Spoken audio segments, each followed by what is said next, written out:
And just to let you know, on Friday, a special Ireland versus Ukraine fans match is taking place at Home Farm Football Club in aid of the Red Cross. Kick-off is at 7:30, and if you can't attend, you can get a virtual kick for that great cause. Tickets are available at Future Ticketing. You can see it up there online. Delighted to welcome John O'Neill of You Boys in Green and Bill Procopec to the show. John, Bill, you're very welcome. Good morning. Good morning. John, first of all, how did the idea of this match come about? Yeah, so from 2011, a group of us went over to represent Ireland at a Eurofan football tournament in Lviv in Ukraine. So Eurofan is kind of an amateur football tournament for countries around Europe. Level was probably somewhere between high level amateur and more pub team level. I'd say we've been somewhere in the middle. But the first time we went over, we only had kind of 7 players due to dropouts and things, and we thought we wouldn't be able to play it 11-a-side tournament. But the organisers sort of sourced a lot of local Ukrainian players for us. They joined our team with Irish grannies, as we joked with them, and they kind of went on to play for us. And because we spent a lot of time with them in the tournament, we made great friends with them and spent a lot of time with them. And every year we went back, even when we go back with sort of full squads, the Ukrainians would always play with us. And so really built up a lot of friendships over there over the years, back 6 or 7 times and at the tournament. And I suppose due to that sort of experience and friendships that we built up with a lot of Ukrainian people over there, it's obviously devastating to see what's going on at the moment. So we really wanted to do something along the lines of how we experienced Ukraine through that football friendship way. Bill, you're from Ukraine. How long have you been living in Ireland for? 25 years, guys. I found my new home in here. So whereabouts are you settled at the moment? Sandymount in Dublin. Very good. And were you over at the Eurofans tournaments as well in the past? No, I haven't been with the lads, but I do play with the lads regularly here. They always tell me the story about how they gone and what they were doing in Lviv, and they always were looking forward to go there. Can I ask, how has the last month been for you personally? If I say difficult, guys, you wake up with reading the news, you go to bed with reading the news. It's been unusual, let's put it this way, 21st century. Why do you have to sort the differences military ways? So it's been very, very difficult, very emotional. Do you have family over there still, obviously, Bill? Yes, I do. And what have you? Is it? Thanks God they are safe. They are in the west of Ukraine, and thanks God for the moment the conflict hasn't reached my area yet. So we're trying to help the people on the ground over there, like helping refugees fleeing from the conflict area. Acting as a halfway house for people who fleeing abroad, stuff like that. Basically doing whatever we can, whatever's on hands, and.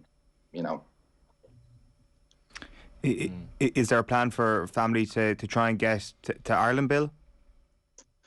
Well, funny enough, my parents and the parents of my wife decided not to leave. Right. And there's nothing I can do about that, so they're just going to stay there. That's their land. They're not willing to leave.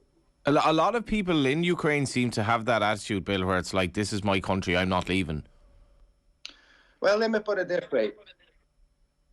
It is a country. People have been living there all life. They build the houses, they raise the kids, they bury their own beloved. Why should they leave the ground? It's more than just a piece of land. I know. When you look at military conflict, you think like better to save the people. Flee away. Go away from the front zone, save yourself, and start your new life. And I think it's been the exact opposite of that has been the attitude that we've kind of seen in the newspapers and on TV, which has been absolutely incredible. Like, I presume as well, John, from your perspective, having been... Sorry, go ahead. We've just lost Bill there for a sec. But, John, I was just going to put it to you that I presume, having been over to Lviv quite a few times, you would have made quite a few Ukrainian friends, a few Ukrainian contacts who are now, I guess, immersed in everything at the moment. Yeah, we did. And actually, a week before the war started, I got a text from one of the lads over there looking to organise a fan match ahead of the Ireland-Ukraine senior match, which is due to go to head in June in Lviv, which obviously won't be happening there now. But now to see him on kind of social media getting sort of armoured up, getting trainer, literally going to war, like all males have to do, it just really drives it home when somebody, like, I mean, that's effectively our friends over there. We could go over there whenever we want and meet up with several of them. And to see kind of effectively your friends going through what they're going, it's just, it really brings it home. How bad it is, and the kind of seriousness of it and the closeness to it. I mean, it is Europe. I know it's slightly outside the EU, but they're very close, sort of culturally and everything, which probably a lot of people might not appreciate. I mean, it was our first time to go to Ukraine. The only reason we went was because of this tournament, and we wouldn't have had the experience of that over there without the tournament. So when you go there, like Lviv, the sense of humour is very similar. The Irish, very friendly, very welcoming, very nice city over there. So yeah, it's devastating to see what they're all going through, and the individuals we met, what they're going through as well. So hopefully tomorrow night we can raise some funds for that, and also sort of use it as an integration event for the Ukrainian community that are already here, and the community that will be here, because we're going to be taking in a lot more Ukrainians here, I think, in the near future. Nostalgia has been a bit of a theme on the show this morning, John, but it's also the opportunity for football fans to go back to Whitehall if they haven't been there since maybe the home farm days, or the days when Whitehall regularly had crowds at games. Yeah, that's right. And there's no League of Ireland on in Dublin tomorrow night. There's no Premier Division on at all. So it's a nice little ground. I was there the other night for the amateur match against the under 20s, and it's a lovely ground. We've got some Ukrainian and Irish singers singing the national anthem before the game as well, and they'll also be singing songs in the bars afterwards. Ukrainian ambassador to Ireland will be there, possibly a couple of words. The Lower Mayor of Dublin will be there. Anyone wants to bring kids, we'll kind of have tea, coffee, tuck shop sales with all sort of funds going to Red Cross, and then with the bars will be open from 6, and Irish band Gileltte will be there. I think they're kind of a good Irish rebel band. They'll be playing straight after the match, and we have a sort of Ukrainian lady singer who's going to sing a couple of songs in between them as well. So we're hoping to attract as many as we can. We've about 500 tickets sold out of 2,000 capacity, so we'd like to get a few more down tomorrow night if we can. Yeah, and by all accounts, one of the best pints of playing in Dublin in the Whitehall bar. Oh yeah, and 2 bars as well. Other selections of beer. Been down there a few nights, only on the tea and coffee, but I'm looking forward to sampling the pints there. Meant to be good. Bill, could I just finish up just by asking you just about the importance of games like this and what you're hoping will come out of this? Because I guess it's important for, I guess from an Irish context alone, just to keep these things happening, to keep this conversation going, to keep raising funds for the Red Cross in this particular instance. Well, of course, Les, in this particular instance, of course, we want to raise as much money as we can for the Ukrainians to help them over there on the ground. But we also want to shake the wave across the Europe and send the message to our friends, footballers, through the Europe, to keep the thing going. Because in all reality, in your normal daily routine, bringing the kids to school, making a rent, going to work, look after your parents, the interest is going to die. And the moment the interest die, we are going to have a problem. Because the maths are very, very simple.